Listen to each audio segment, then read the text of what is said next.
اتقال لي زمان مش كل الناس تستاهل حقيقتك ولا تستاهل انها تملك قلبك. في الحقيقه ما كنتش فاهم معنى الجملتين دول غير بعد ما مريت بشويه نضج كده في حياتي.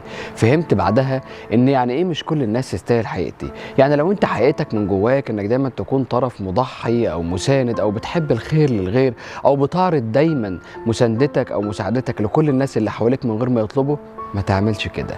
استنى اللي قدامك الاول يكون بحاجه لده ويطلبه منك، واستنى انه يكون يستاهله ويستحقه وفعلا يقدر يعمل بالخير لغيره هو كمان. ما تديش كده فرط في مشاعرك وفي دعمك وفي قوتك لكل الناس اللي حواليك.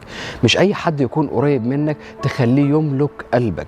مش دايما الناس اللي بتملك قلوبنا بتحافظ عليه، مش دايما بتكون قد المحبه اللي بنديها لهم ولا قد الغلاوه. يعني بمعنى اصح ما تخليش الناس اللي حواليك تشوفك من جواك غير لو كانوا يستاهلوا ده. حب نفسك شويه وحاول تكون غامض ولو على الأقل مع كل الناس اللي ما انتش متأكد من حقيقتها.